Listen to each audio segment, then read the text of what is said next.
The wilds of planet Earth are spectacular.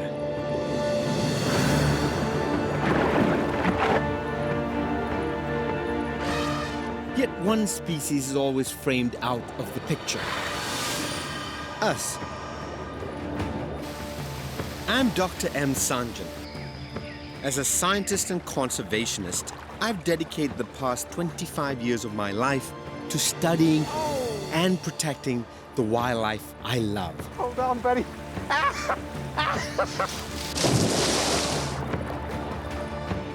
Now, my mission is to tell you an untold story. What we think of as wild has actually, over centuries, been shaped by man. We can be destructive, but by changing our perspective, we have the power to restore nature in the most surprising ways.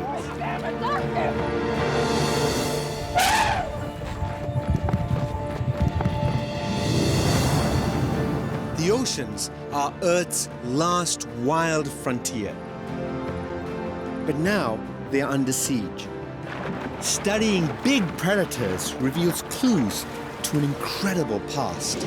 You cannot believe what I'm seeing. And understanding them could help us create solutions for the future, where both ocean wildlife and humans can thrive.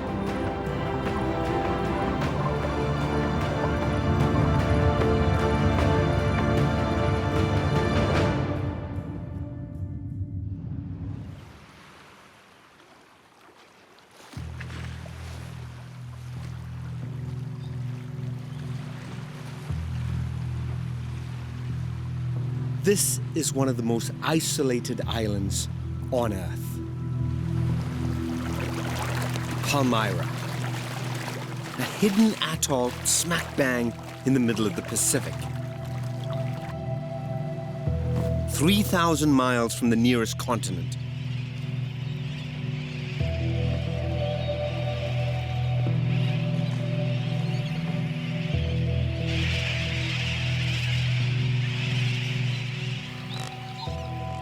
It's so remote, it shows what our oceans would have looked like before we came along.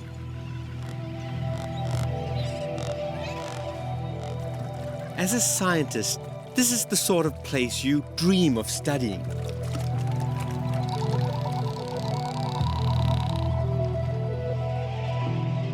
It's an ideal refuge for millions of long-range flyers.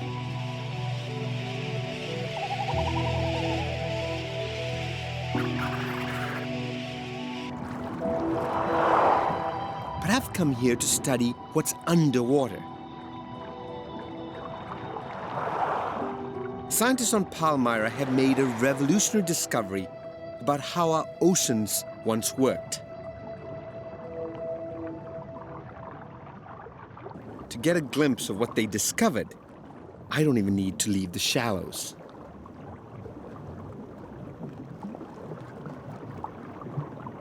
Sharks.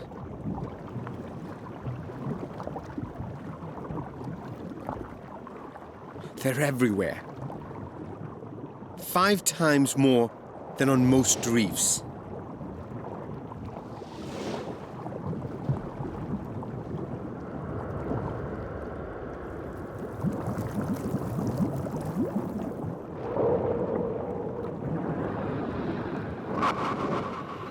And when sharks start to circle you like this, it can mean they're in hunting mode.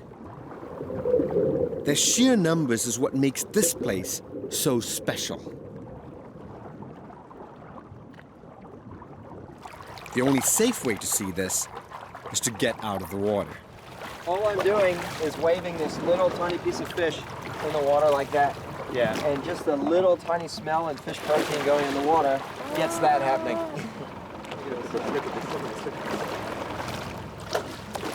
Kid Pollock is a marine scientist who uses this very simple method to figure out just how many sharks there are.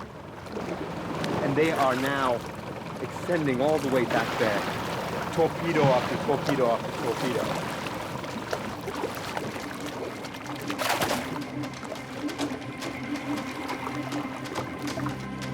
Oh my God.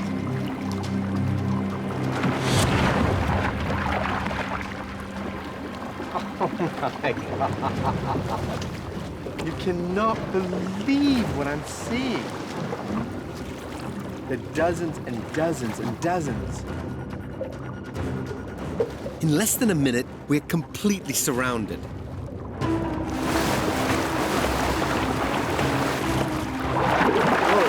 Whoa. And that shark went off the camera just now. Looking at the mass of sharks, you question how there can be enough fish to feed all these mouths. It's like seeing more lions than wildebeest on the African plains. For me, as a biologist, that's like changing the rules. But it turns out in the ocean, the food chain works differently. Predators drive a fast-breeding cog of smaller fish. Smaller fish that reproduce so quickly that it allows for a larger mass of predators than prey. It's a hungry ocean. Just the sheer weight of all these sharks they have to eat.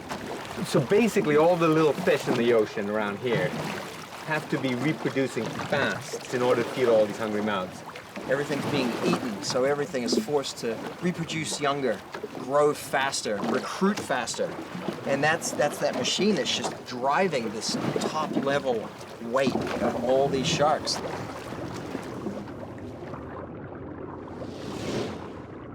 What's been discovered on Palmyra turns the textbook understanding of the predator-prey system on its head.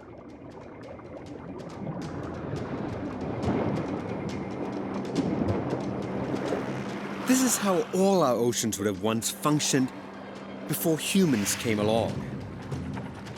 Super productive, fast-breeding engines of life, driven by huge numbers of predators.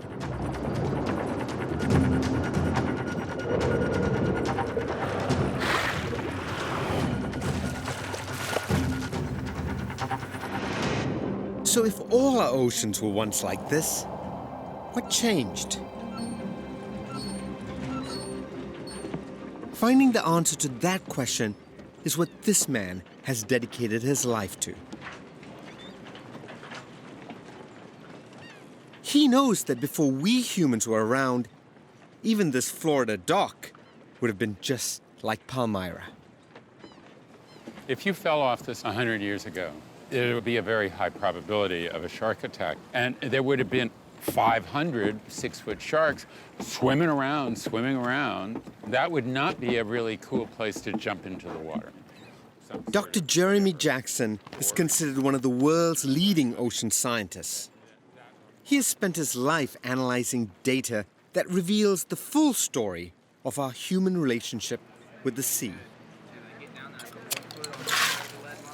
Over a cold beer, Jackson tells me there's one factor that really stands out in explaining what changed our oceans: overfishing. And to convince me, he's brought along an unusual bit of evidence. So these are a series of pictures that started out from the work of Photographs taken right here in Florida across the decades, showing sports fishermen with their catch. Same dock, same season, same ocean, but very different fish. I mean, there's just no way that one can misinterpret what's happened here, which is that we've eaten all of these, and then we've eaten all of these, and now all we have left is these. So these are just emblematic of a panoply of gigantic creatures that used to live here. So once upon a time, the oceans had monsters. Today, it's down to shrimp. Today it's down to shrimp and clams and squid and whatever, and that is what's going on in the ocean today.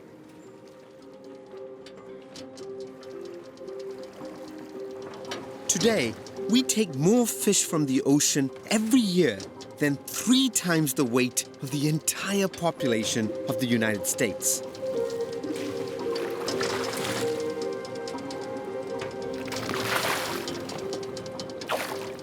Jackson dug deep into the past, compiling one of the most comprehensive records ever of our human impact on the oceans. He spent 40 years mapping the change from a productive, predator-filled ocean like Palmyra to where we are today, and projected this timeline into the future. There used to be a lot of big animals. We ate them. There used to be a lot of three-dimensional structure, mangroves, kelp forests, coral reefs. They're being leveled. There used to be very few bacteria and stuff in the water. Now there's massive cloud of bacteria. That is what's going on in the ocean today. That is the rise of slime. This sobering idea of a rise of slime is not just about overfishing. It's fueled by coastal development and pollution, and even climate change. It's a perfect storm. I like to sometimes talk about the dead zonification of the global coastal ocean. It's basically a reversal of 600 million years of evolution. It's the taking over of the ocean by the bottom of the food chain. And so what we get is the overrunning of the coastal ocean by a pea soup of bacteria and other microbes. And then that sets off an explosion of jellyfish, which are really the only things that can eat these microbial plankton. This rise of slime is already starting to take hold. Around the world, fishermen are under siege. Our planet's oceans are facing a rise of slime.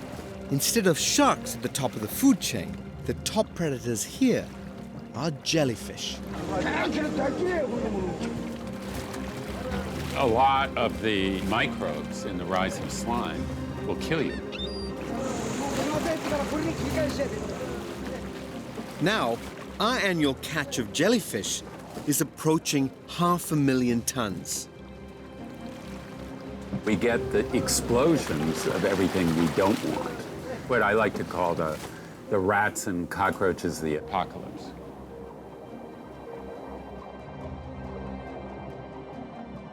Maybe this is Jackson's apocalypse playing out right in front of us. But I know there are ways to tackle each and every element that make up Jackson's perfect storm. You know, the guy's nickname is Dr. Doom, but he's a really nice guy, and he laughs when he's telling you these most horrific things that are going to happen to the ocean. But the key word, I think, for me is the rise. Slime hasn't fully risen yet, which means there's some hope. There is some possibility that we could escape that fate, at least in some parts of the planet. The first hurdle to overcome in averting the rise of slime is dealing with overfishing. And that all starts with understanding in detail what the fish in our oceans are doing. For so long, they've been out of sight and out of mind. Now, new technology has given us the tools to probe their secrets. And it's research that starts in a surprising place.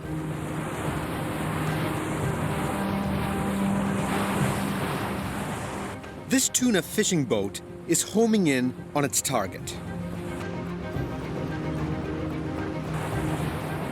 It's been sailing for weeks off the coast of Papua New Guinea to find it.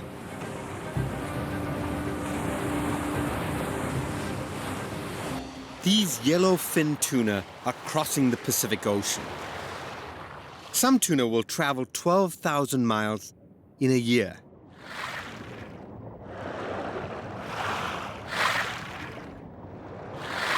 Unlike most fish, they're warm-blooded, which enables them to get more heat to their muscle and generate more power and speed. Making them one of the ocean's top predators.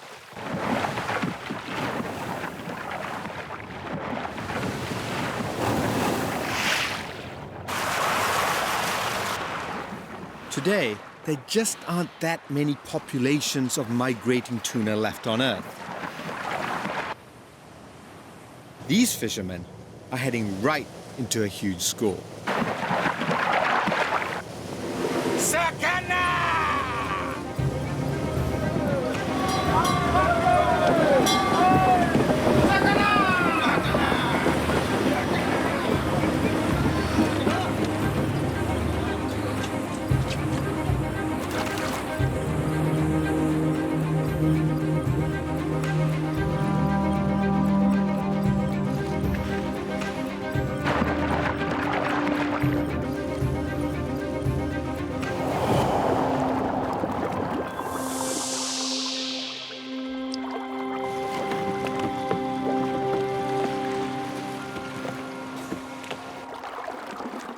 You might think this is the tuna's last gasp.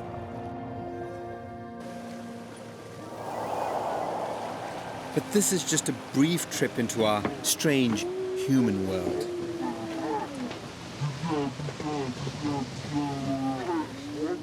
These tuna aren't being killed, but fitted with a tracking device, and then released to continue their migration.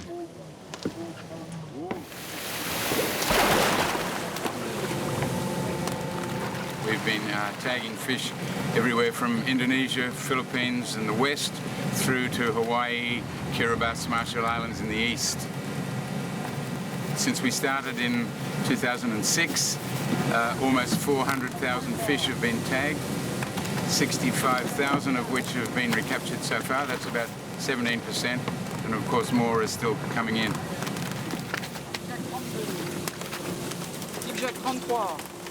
This tuna tagging is part of a global effort to understand the movement of ocean predators. Scientists have tagged tens of thousands. They've gathered 300,000 days worth of data and counting. Individual animals can now have their profiles followed globally.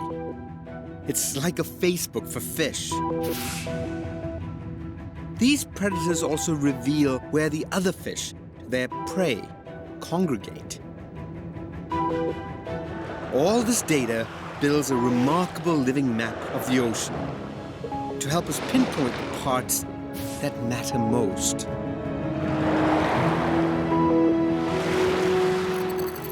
Patterns emerge. Highways for hammerheads. Pit stops for whales, where the krill spawn. And off the coast of Costa Rica, breeding areas for snapper.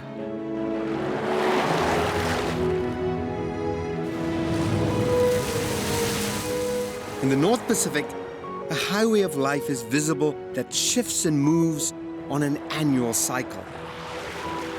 Now we know that these ocean hotspots also move with the seasons. I'm tracking down one of these hotspots as it moves towards the coastline of British Columbia.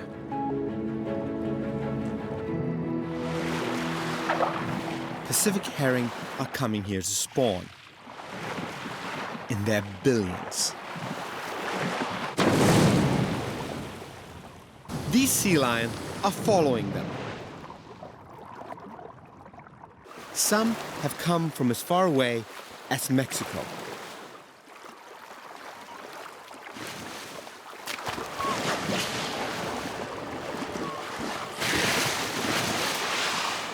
Look at these guys. They're huge. They're half the size of this kayak. And I'm picking up their wake there. That chop is from them.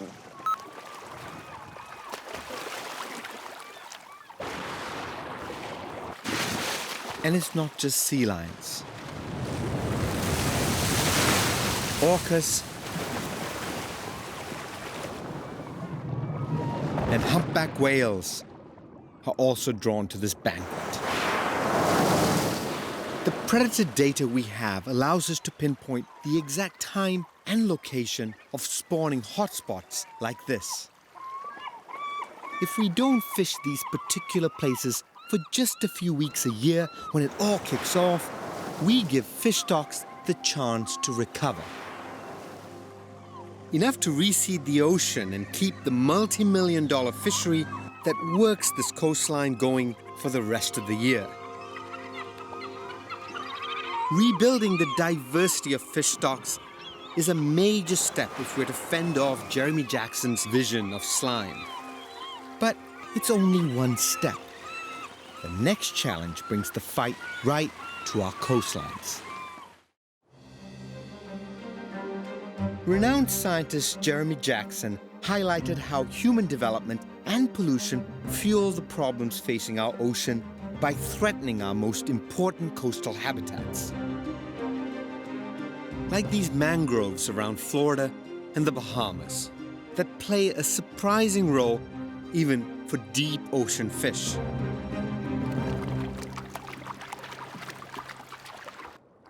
This is the setting of one of the most astonishing wildlife events I have ever been part of.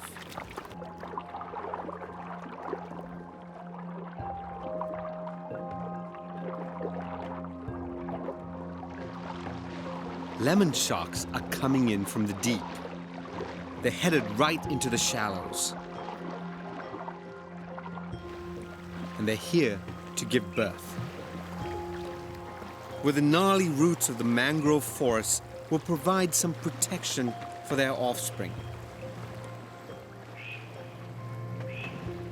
These waters once teemed with lemon sharks, but now they're an increasingly rare sight. But one scientist is consumed by an obsession with bringing them back. Do you love sharks? When I don't love all sharks. I love pretty much lemon sharks. Now that immediately That's started. called a sharkist. Well, that's called quite a shark. Dr. Samuel Gruber, or the Doc, as he's known, is the world's leading expert on lemon sharks. Over 50 years, he's watched as the oceans have emptied of these predators. The Doc wants to make sure the next generation has a future. And the only way to do that is to get hands-on with a pregnant shark.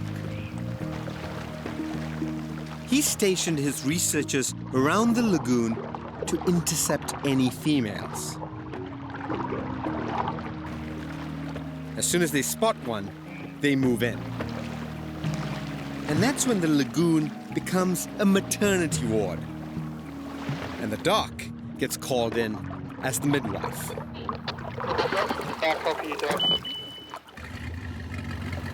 Okay, things are about to get busy. Busy. Dr. Gruber wanted in the delivery room. Stop and go.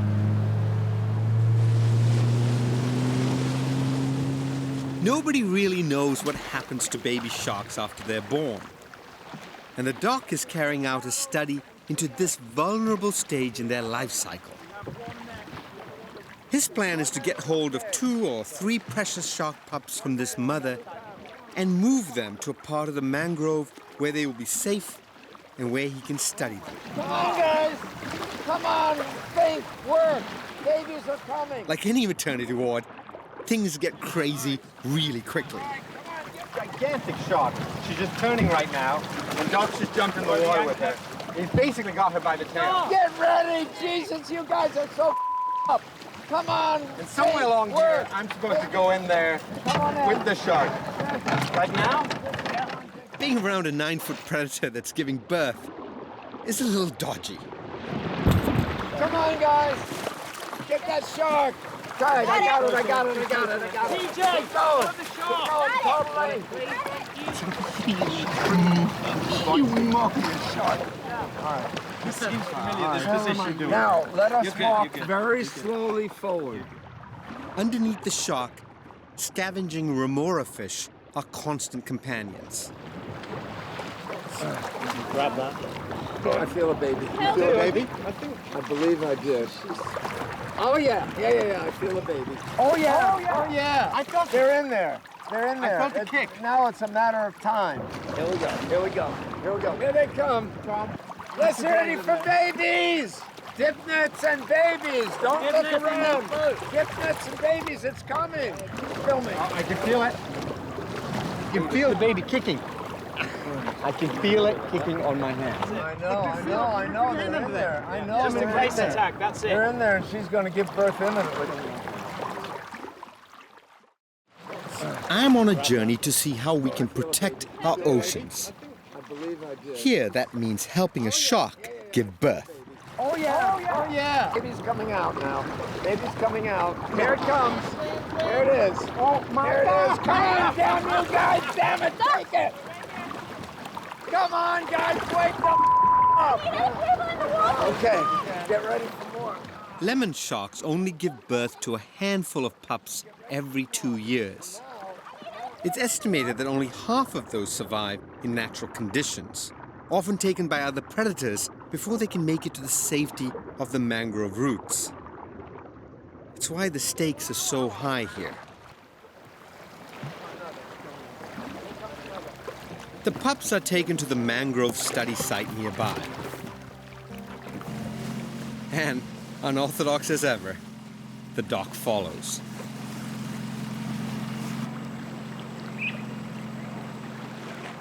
Here, the doc and his team can watch how these juveniles develop during this vulnerable stage in their lives. Oh my God, just born.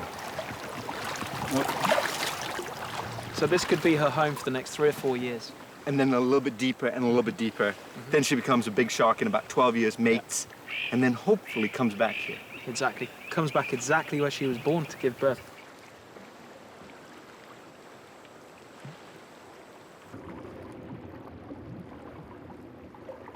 By monitoring young sharks over the years, the doc has discovered they imprint on the mangroves from the day they're born. This then is the exact location this young female will come back to give birth to her own pups. If these mangroves are gone, that's a big problem.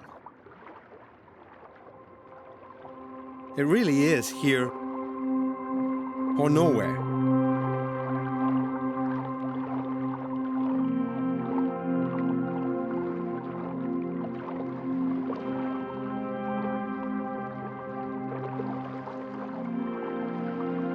These baby sharks that depend on the mangroves also help the mangrove ecosystem in return.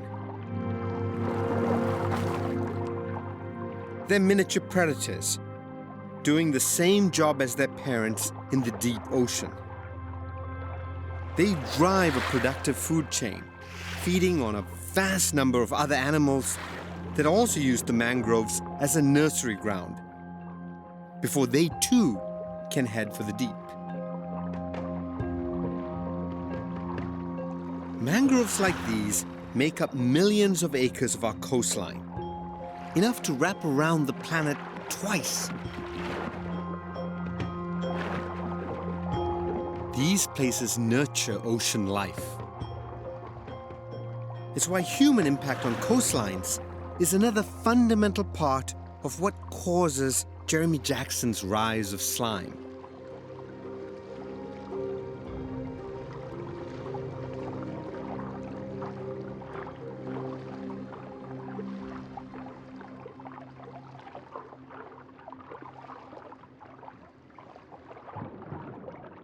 And there's one hidden man-made threat that stretches to every corner of the ocean and affects every coastal ecosystem on the planet. Coral reefs make up less than 1% of the ocean, and yet support over a quarter of all marine life. But they are under constant threat from climate change. If the ocean is just a single degree warmer, corals start to bleach and die.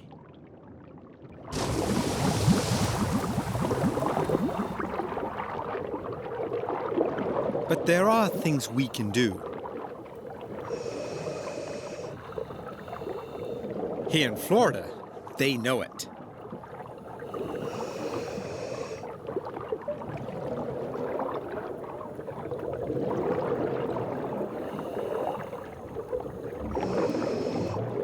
By studying reefs in living labs, scientists have found that some corals cope better than others in warmer waters.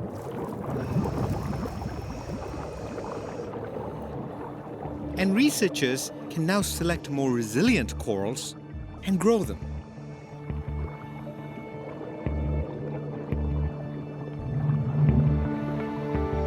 Even build a reef from scratch.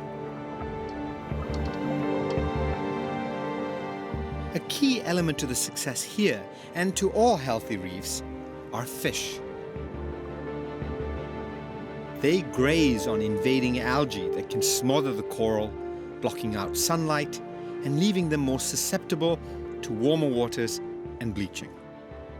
Here, humans and fish work together to keep coral clear of algae.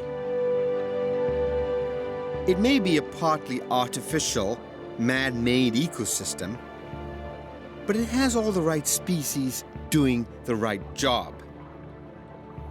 And now we can count ourselves amongst them.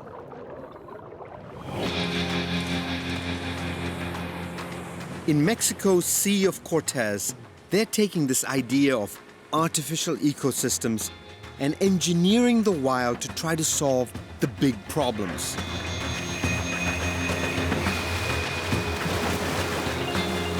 Pretty nice going to work every day. Yes, you never know what you find. Sometimes it's these dolphins giving you the welcome, sometimes it's a whale passing by. Here they're farming fish, and normally that can be a pretty unappealing way to go. Most of the time, it pollutes bays and estuaries. If you do it on land, you got to deal with this enormous amount of waste. And it's a bit of a dark art, but these guys say that what they're doing here is really different.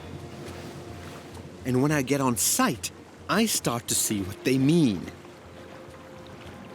Underwater, you can just make out the edge of a giant sphere. This I got to see. And these scientists tell me that it's part of their futuristic plan to keep our planet fed.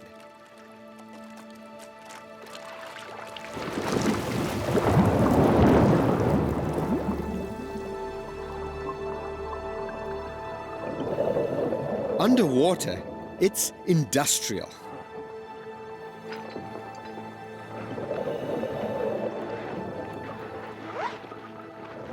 There are structures and people everywhere.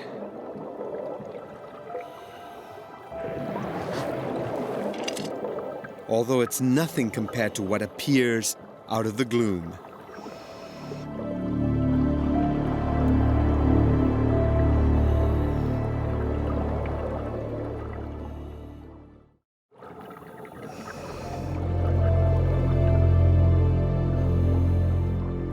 In Mexico, there's a feat of engineering that's part of a futuristic plan to feed our planet. A colossal geodesic sphere, measuring nearly 100 feet across, floating like a planet in the deep water. A planet with a front door.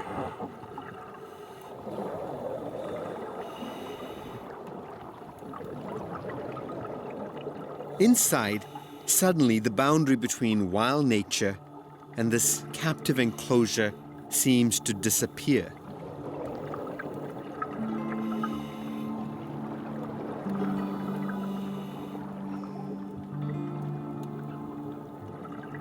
Being out here in the deep ocean is what makes this form of farming more effective than the old inshore methods. The idea is that powerful ocean currents flush through the cages, washing away waste and preventing the spread of parasites that plague the old-style fish farms. The fish here also have to swim harder, which keeps them healthier, and these totoaba can grow up to 6 feet and over 200 pounds.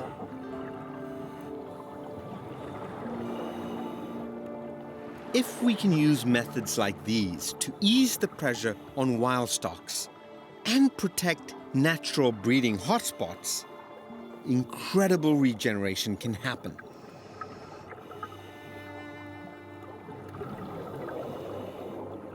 This is truly a vision for the 21st century.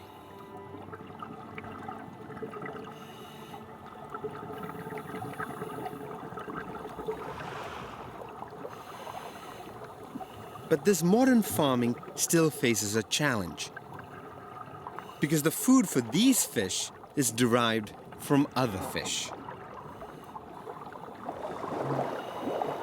Every day, they're working to make the feeds more sustainable.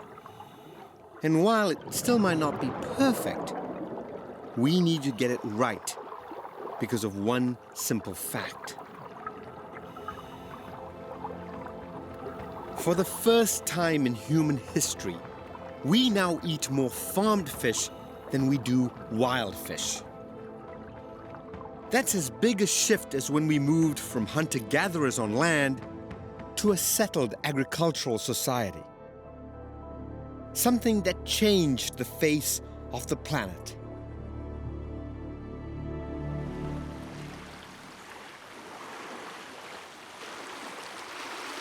Our intervention in the oceans is only increasing.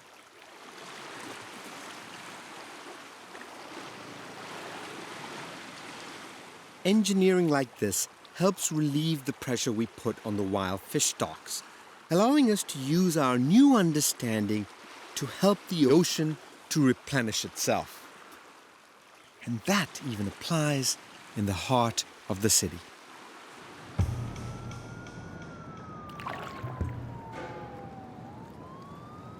Here in New York City, there's a remarkable engineering project that uses nature to push back the rise of slime.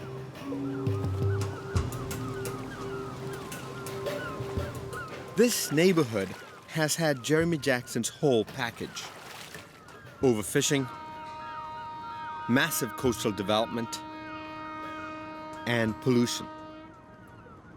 Do you worry about walking in this water? Well, one of the issues that we have in the harbor is CSO, which is combined sewage overflow. So when it rains, often in New York, Like a toilet overflowing? it's like the toilet overflowing, and the water comes from the harbor. So So New York's toilet basically overflows into this Look around water you, look that around you're you. now trying to restore. Kate Orff is an architect who has taken her design inspirations from nature and come up with a plan to let the ocean reclaim this industrial landscape. Animals and plants take hold wherever you let them take hold. If you look on these piers, you can see all these blue mussels here. And Yeah, you're right. All over. Yeah, You're all right. along Look here. at that. Exactly. Kate wants to bring back an animal that once fed this entire city. A tiny animal is set to transform New York City. What's this? I think that looks like an oyster. Hey! That's pretty So, cool. yeah, And that's a live yeah, oyster, isn't it? That's it. I've eaten many, many, I many know. oysters in my life. Yeah, let's not eat this one. Kate has found that the rough texture of this broken landscape can be a perfect mimic for a natural shoreline. It provides ideal foundations for oysters and other filter feeders to take hold. They remove excess nitrogen from pollutants that the bacteria in the rise of slime thrive on. Incredibly, a single oyster can filter and clean up to 50 gallons of polluted water a day. And before this bay was dredged to make way for a growing city, millions of oysters used to purify the water across this entire harbor. Back in the day, when oysters covered almost 25% of New York Harbor, all of the harbor water could be filtered within 1 week's time.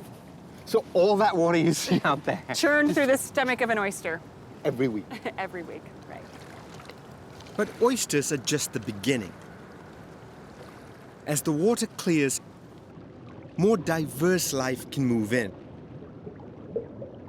Animals that are building blocks of a healthy ocean, and the antidote to the rise of slime.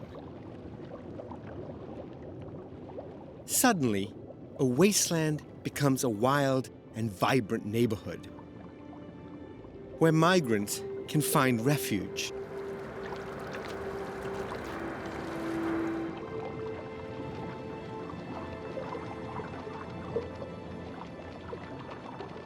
Old residents, like these blue crab, defend burrows.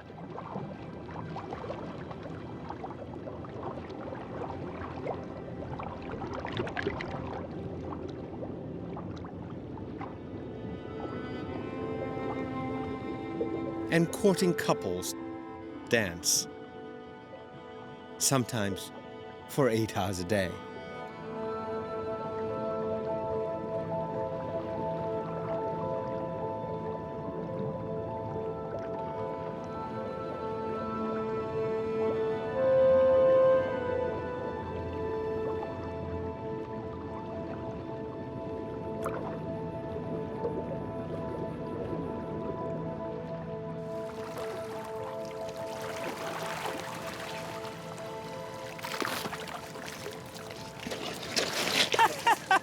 He likes that. He's wagging his tail.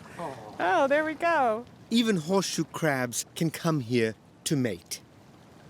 It is sort of odd. I mean, this is about as modern a city as you're going to get, and then there's this thing right out of the Jurassic almost, and it just crawled its way up here. If there was a wall here, this wouldn't be happening because they need to kind of crawl up off the sand in a kind of in a very shallow gradient. So it's really exciting because these landscapes are the ones that are coming back. I think that's the future. You have people, you have animals, and with design, with a little bit of design, with a little of engineering, we can coexist. Kate, working with others, has convinced the city authorities to leave these broken down landscapes to be reclaimed by nature. And now, even big business is putting up money to bring the oysters back. Kate's also drawn up blueprints for vast underwater structures that will give oysters a foothold to recolonize Manhattan. 7.5 million have already been cultivated. And when you consider a single oyster can produce 25 million eggs, then billions of them may be just around the corner. They can purify the harbor, bring back marine life. Sometime soon, we might even be eating them.